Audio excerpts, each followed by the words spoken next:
Horror कहानियां थी।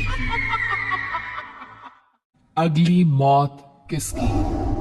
संजीव अपने दोस्तों राघव और प्रतीक के साथ बियर बार में बैठकर बियर पी रहा था। संजीव आज बहुत खुश लग रहा था।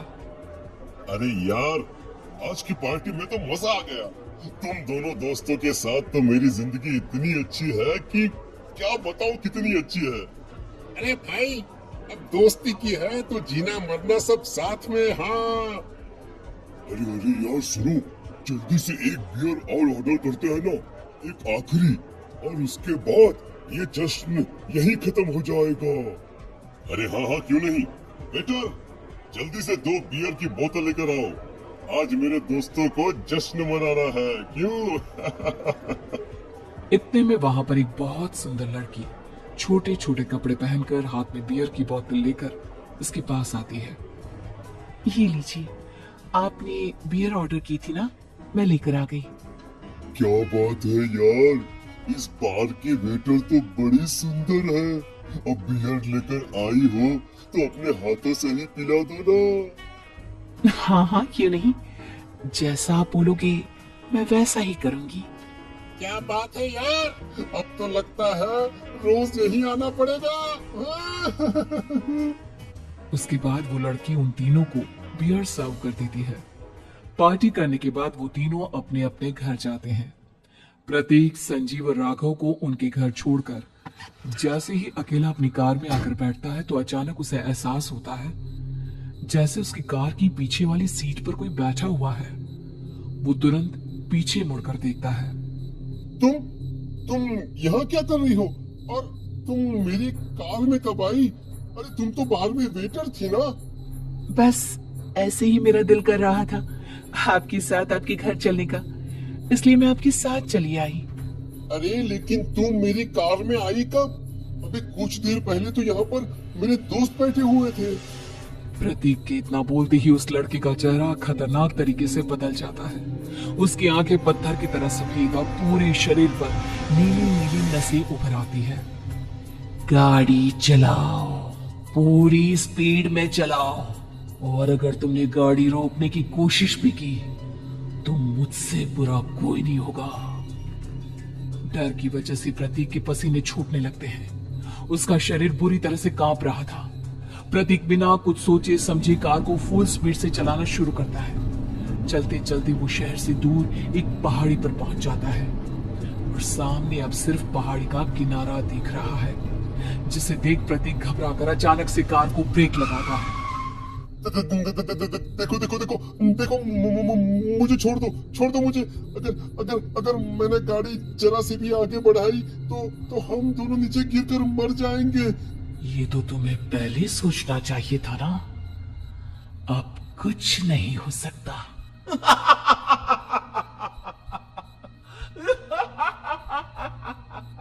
छोड़ दो मुझे। नहीं नहीं, प्लीज मुझे छोड़ दो। प्लीज प्लीज मुझे जाने दो, छोड़ दो मुझे। गाड़ी आगे बढ़ाओ। और तभी अचानक से बिना प्रतीक के स्टार्ट किए उनकी कार आगे बढ़ती है और गहरी खाई में गिर जाती है। उसकी चीखने की आवाज वो चारों तरफ सुनाई देती है।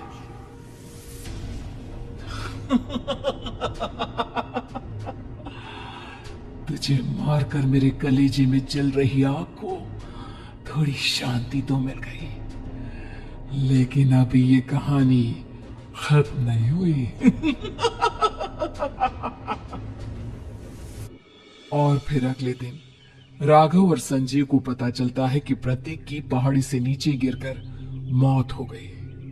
अरे कल रात की तो बात है यार, हम सब बैठकर पार्टी कर रहे थे, लेकिन मेरी एक बात समझ में नहीं आ रही। राघव शहर से इतना बाहर उस पहाड़ी पर इतनी रात को क्या करने गया था?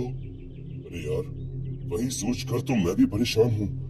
हम दोनों को छोड़ने के बाद तो वो सीधा अपने घर जाने वाला था, और वो आत्महत्या क्यों करेगा भाई?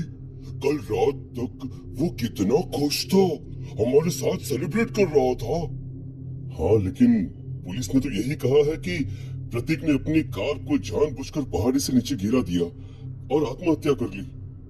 अरे यार, संजीव मेरी तो कुछ भी समझ में नहीं आ रहा है। चल ठीक है, अब मैं अपने घर जाता हूँ। Okay bye. राघव अपने घर में अकेला था। दोपहर का वक्त था। तभी दरवाजे की घंटी बजी। कौन है? अरे एक मिनट रुको, अभी आता हूँ। राघव ने जैसे ही दरवाजा खोला उसने देखा कि सामने एक बहुत खूबसूरत लड़की खड़ी हुई है।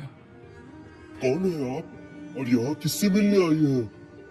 देखिए ना, बाहर बारिश शुरू हो गई थी, मेरी गाड़ी खराब हो गई है।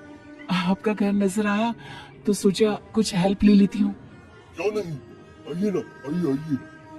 मेरे कपड़े पूरे भीग चुके हैं, क्या आपके पास टॉवल मिलेगा प्लीज? राघव अपने बाथरूम से एक टॉवल लाकर उस लड़की को देता है। थैंक यू सो मच, अब मैं चलती हूँ। अरे इतनी क्या जल्दी है? आप चाहे तो बारिश रुकने तक यहाँ पर रुक सकती है। हाँ। लड़की ने पलटकर राघव की तरफ देखा। नहीं, मुझे जाना होगा, मेरा काम बाकी है। और वो वहां से चली गई।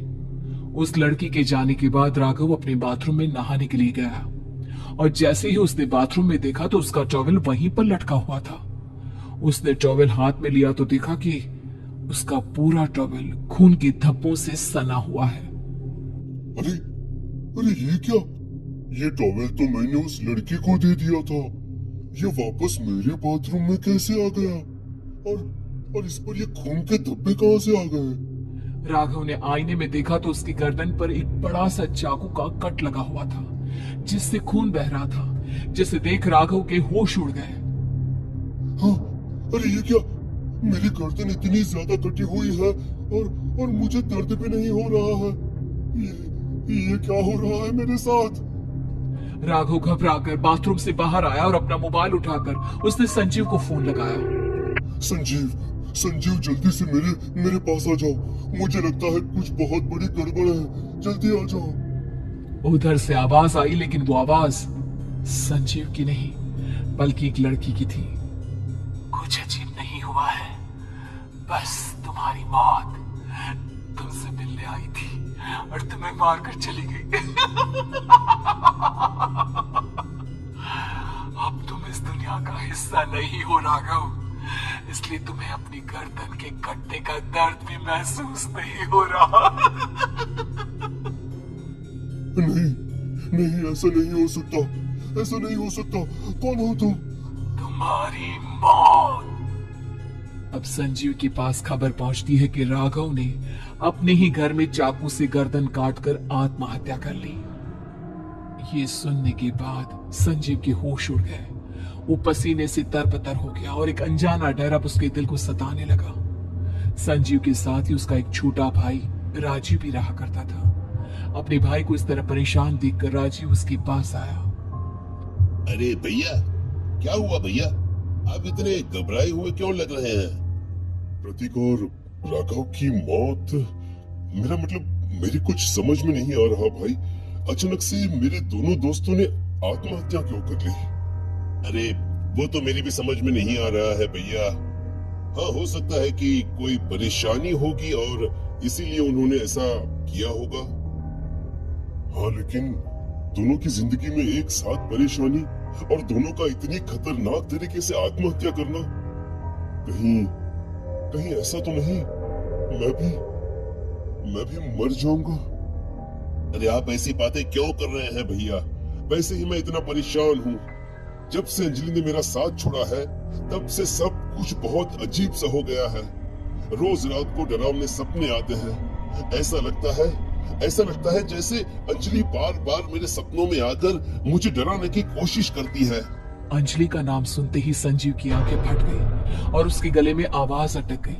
उसके चेहरे पर घबराहट साफ नजर आ रही थी। कौन थी वो लड़की जिसने प्रतीक और राघव को आत्महत्या की आड़ में मौत की घाट उतार दिया? और कौन थी अंजलि जो बार बार राजीव के सपनों में आकर उसे डरा रही थी? अंजलि का नाम सुनकर संजीव इतना घबरा क्यों गया? इन सवालों के जवाब जानने के लिए देखिए इस खतरनाक कहानी का अगला भाग।